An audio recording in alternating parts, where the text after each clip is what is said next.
Hi guys! Welcome back to my channel. In this video, we will be discussing the application of hyperbolas. Without further ado, let's get this lesson started. Recall muna natin yung standard form kung naka-orient horizontally, ganito ang itsura niya. Tandaan, kapag standard form na oriented horizontally, laging nauuna yung fraction na may x minus h, tapos yung denominator lagi nung unang fraction, nung positive na fraction ay a. Naka-minus, tapos yung second fraction may y minus k sa numerator, tapos b squared naman yung kanyang denominator. Laging equals 1. Dito, hindi na i-carry over na mas malaki dapat yung a kaysa b, kasi when we talk about hyperbola, pwedeng mag-equal tong dalawang values na to. Pwedeng mas malaki yung A or pwedeng mas malaki yung B. Basta ang distinction natin para masabing A, yun lagi yung denominator ng unang fraction. Kapag naman vertical yung orientation ng ating hyperbola, ganito naman yung kanyang standard form. Still, A pa din yung denominator, A squared. B squared pa din yung denominator ng second fraction. Naka-minus pa rin, pero ang nauunang numerator na ay yung y minus k. Tapos, yung second numerator, yun na yung x minus h. Ganun din, pwedeng mas malaki yung b kaysa a, mas malaki yung a kaysa b, or equal sila. And finally, to get its foci, c, since c yung involved na variable sa foci, we will use the square root of a squared plus b squared. So let's have the following examples. Suppose, may explosion daw na narinig sa two stations na 1,800 meters apart. Yung stations na yon located sa point S, which is at negative 900, 0. Ito yung point na yon. Tapos, yung B naman, 900, 0, positive. So, nandito sa part na to. Yan daw yung dalawang station na nakarinig ng pagsabog. If the explosion was heard in S 3 seconds before it was heard in B, ibig sabihin, dahil mas nauna na marinig sa S, mas malapit yung explosion dun sa S. Ibig sabihin, it is somewhere here sa second or sa left branch ng ating hyperbola. Nandito sa left branch yung explosion. Kasi mas malapit daw na narinig ni S kaysa ng mga tao sa B. So, kailangan daw hanapin yung standard equation ng hyperbola depicting this situation. And we have to use this given 320 meter per second squared as the speed of sound.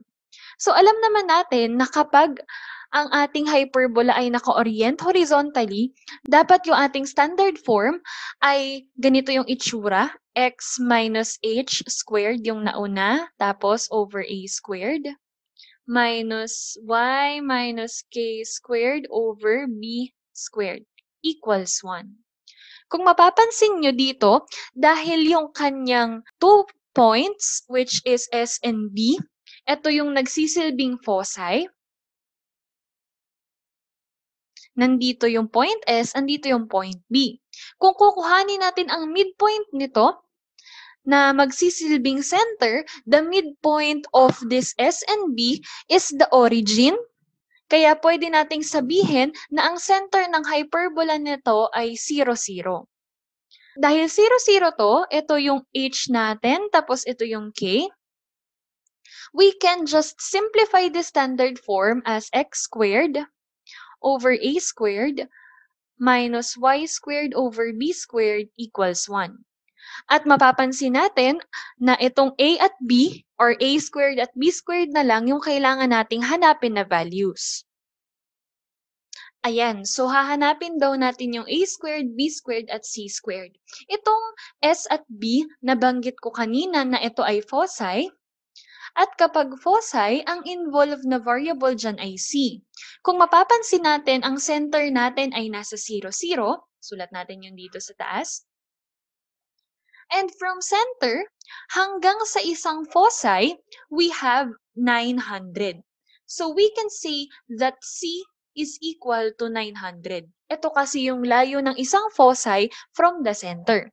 And taking its squared value, We have here 900 squared. This is 810,000. Yan. So, sinulat natin kasi magagamit natin yung value na yan.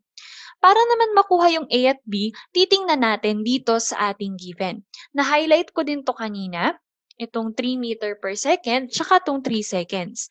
Ang gagawin natin dito, ipagmumultiply natin yung dalawang yan. Kasi di ba kung mapapansin nyo, itong 320 meter per second, speed siya. Tapos ito, time. So, pag pinag-multiply natin yan, speed times time or rate times time, makukuha natin yung distance. So, ibig sabihin itong rate na 320, ita-times natin sa 3 seconds, which will give us 960. Itong 960, ito yung distance na tinravel ng sound from somewhere here, dahil nga mas malapit yung location ng explosion sa S. So, somewhere here, nag-travel siya papuntang B ng 960 meters. Ang ibig sabihin nitong 960 na to, we can label this as 2A. Pero, A lang naman ang kailangan natin. So, para makuha yung A, we will just equate this to divided by 2. 960 divided by 2 is 480. So this is 480. But to get A squared, again, A squared ang kailangan natin, we will just square 480, which will give us 230,400. Parang ganyan. So again, ang ginawa natin dito, pinag-multiply natin yung rate, which is 320, times the time, which is 3 seconds. Pag pinag-multiply natin yon, ang makukuha natin lagi ay 2A. Dahil A lang yung kailangan natin, i-equate natin siya para ma-divide both sides yung 2 at A na lang yung matira, which is 480. So ang next part natin is hanapin tong B. Para mahanap tong B, ima-manipulate natin yung formula ng foci na parang ganito. Di ba ang formula ng foci is C equals the square root of A squared plus B squared? Ay, sorry, hindi pala to formula ng foci. This is just the formula for C na involved sa foci. So, gagamitin natin tong equation na to para ma-solve yung B squared. I-manipulate natin, what we're going to do is we will square both sides para matanggal yung square root ng right side. So, this will just be C squared. Tapos, ito matatanggal na yung square root, A squared plus B squared na lang. So, ang C squared natin is 810,000. We have 810,000. Ang A squared naman natin is 230,400 plus B squared. To isolate B squared, itong 230,400, lipat mo lang sa kabila, meaning meron tayong 810,000 minus 230,400. Yan yung value ng B squared. Ipag-minus lang natin. And the answer is 579,600. Ito na yung ating B squared. Hindi na natin kailangan kuhanan ng square root kasi ang kailangan lang naman sa standard equation natin ay yung B squared. Hindi naman hinihingi sa standard equation yung B. Diretsong B squared na. So, ganito na yan.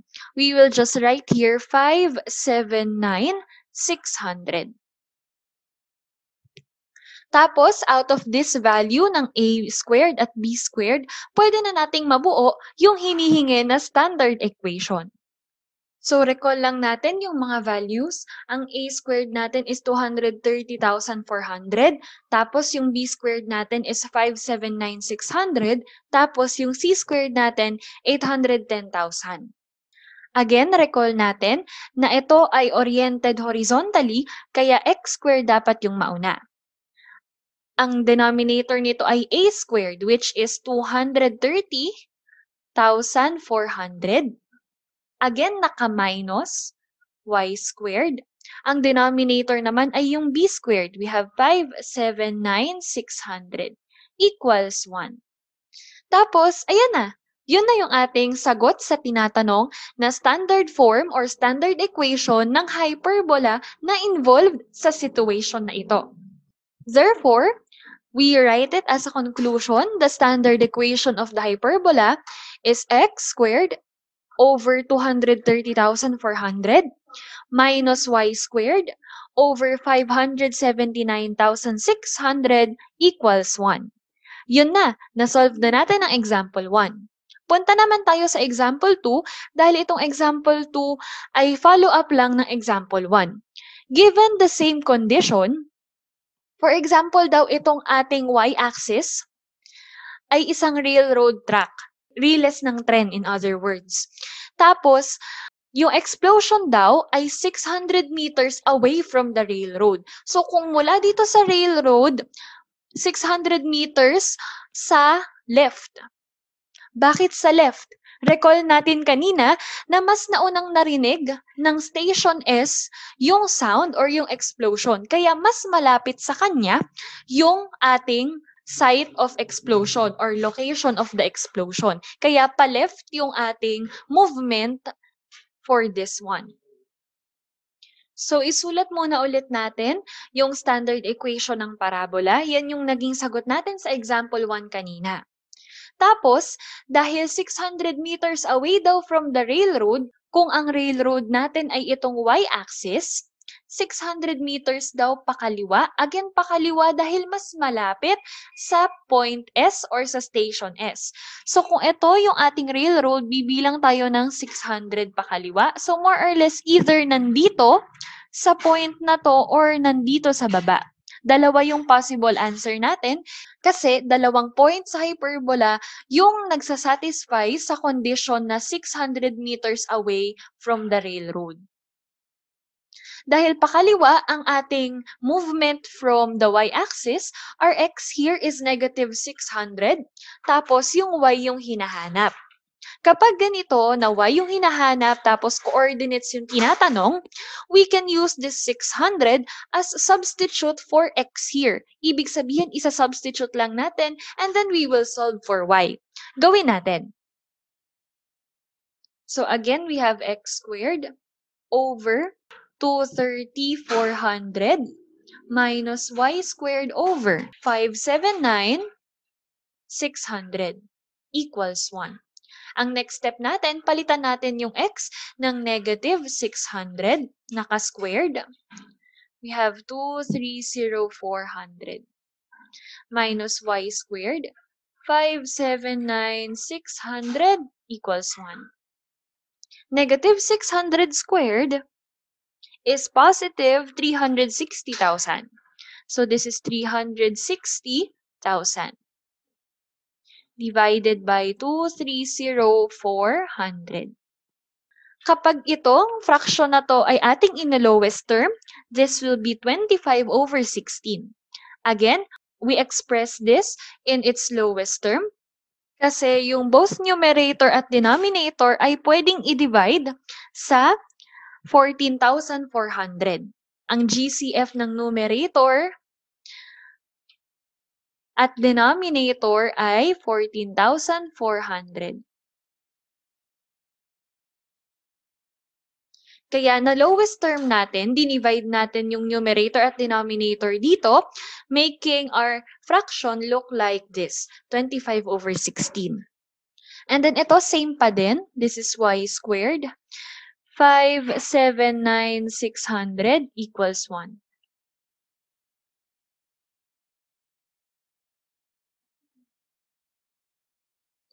Next, ang pwede natin gawin ay pagpalitin, i-transpose yung 1 sa left, tapos yung fraction dito sa right. Gagawin natin yon para ma-isolate yung fraction na may variable. So this will be 25 over 16 minus 1 na, dahil positive 1 pag nilipat, negative 1. Tapos ito negative pag nilipat, positive na. This is 579, 600. Pag ito pinag-minus natin, 25 over 16 minus 1, this will just be 9 over 16. Tapos ito, y squared equals 579,600. Tuloy lang natin sa taas. Ayan, so dahil equal sign na yung nasa pagitan ng dalawang fraction, we can perform cross multiplication here. Ibig sabihin, ang 9 imumultiply natin sa 579,600. Tapos yung 16 sa y squared. So this is 16y squared. Simplifying the left side, we will have 5,216,000. Sulat natin, 5,216,400.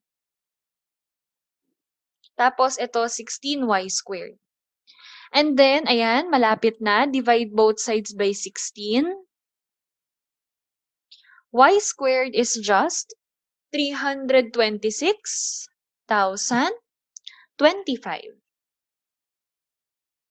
And then finally, for the last step, dahil y lang naman yung kailangan natin, we will get the square root of both sides. So this will just be y for the right side. Tapos yung left side, dahil kukuhanan natin ng square root ang number na to, we will use plus minus. Ibig sabihin, di ba, lagi namang dalawa ang sagot pag kinukuhanan mo ng square root ang isang number. So this is either positive or negative. 570.99.